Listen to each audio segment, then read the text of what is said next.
200 বছরের ঐতিহ্যবাহী সাদা বা ধবল এক প্রজাতির গরু আছে বাংলাদেশে, যাদের গায়ের রং, চোখের পাপড়ি, শিং, নাকের সামনের অংশ, পায়ের খুর, লেজের পশম সবই ধবধবে সাদা। দেখলেই কেমন একটা আদর আদর লাগে। এই জাতের আতুর ঘর মুন্সিগঞ্জের মীর কাদিম এলাকায়। জায়গার নামে গরুর নাম রাখা হয়েছে, তবে সে এলাকা বিখ্যাত হয়ে গেছে এই গরুর কারণেই, হয়ে গেছে ঐতিহ্যের অংশ।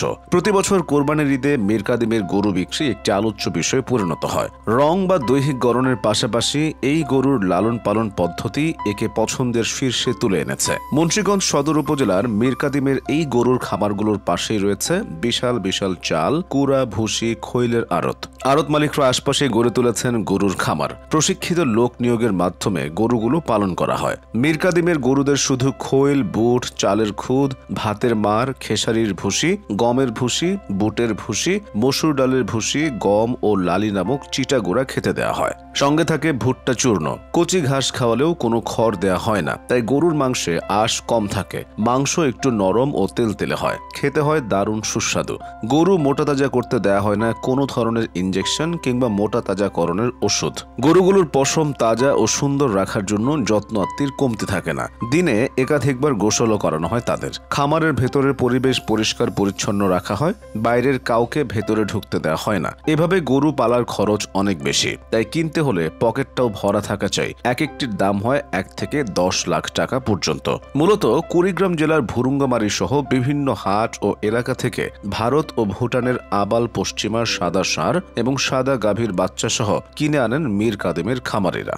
লাভ লোকসানের ব্যাপার তো থাকেই, পুরনো ঐতিহ্য ধরে রাখার তাগিদ থেকেও গরু পালন করেন তারা। বাপদাদার ধবল গরু পালনের ঐতিহ্য ধরে রাখতে চেষ্টা চালিয়ে যাচ্ছেন এসব খামারিরা। মজার ব্যাপার হচ্ছে, মুন্সিগঞ্জের কোনো হাটে এই গরু বিক্রি হয় না। একসময় পুরান ঢাকার রহমতগঞ্জের গনিমের হাটের সবচেয়ে বড় আকর্ষণ ছিল মুন্সিগঞ্জের মীর কাদিম পৌরসভার এই ধবল গরু। নৌকায় করে নিয়ে আসা হতো হাটে, আর চট করে কিনে নিত মানুষ।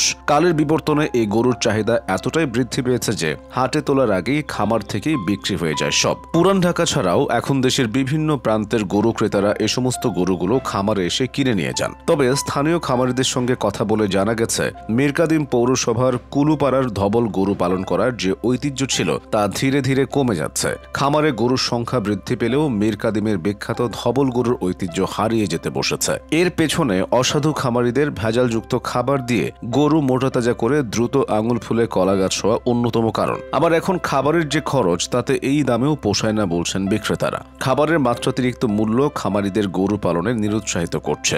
যে হারে খরচ বেড়েছে সেই হারে গরুর দাম পাওয়া যায় না। এই গরুর লালন পালন পদ্ধতি যে আলাদা তা বুঝতে চান না অনেকেই, তাই অন্য জাতের গরু পালায় মন দিয়েছেন অনেকে। খামারিরা জানান, এখন এক একটা গরুর জন্য দিনে খরচ হয় কমপক্ষে 400 টাকা। এই হিসেবে মাসে আসে 12,000। এক খামারি 8 মাস আগে ফরিদপুর ও কেরানীগঞ্জের কয়েকটি হাট ঘুরে 3.5 লাখ টাকায় 3টি সাদা গরু কিনেছিলেন। খাবার ও ওষুধ মিলিয়ে 4.5 লাখ টাকা খরচ হয়। সেই গরুর দাম 4 লাখ টাকা বলছেন ক্রেতারা। আবার একসময় বাড়ির ছেলেমেয়েরা গরু পালনে হাত বাড়াতো, এখন তারা চাকরি বা পড়াশোনা করে। তাদের পক্ষে পরিবারের পুরনো পেশা ধরে রাখা সম্ভব নয়।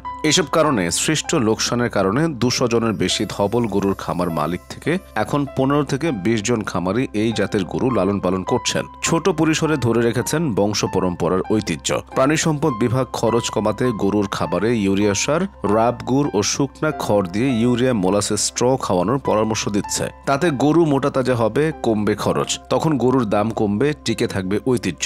খামারিদেরকে উৎসাহ দিতে প্রদর্শনী আয়োজনের চিন্তাও করছে প্রাণী সম্পদ বিভাগ। সবচেয়ে সুন্দর পশুটির মালিককে পুরস্কৃত করবে তারা। সেই সঙ্গে সহজ শর্তে ঋণ দেওয়ার উদ্যোগও আছে।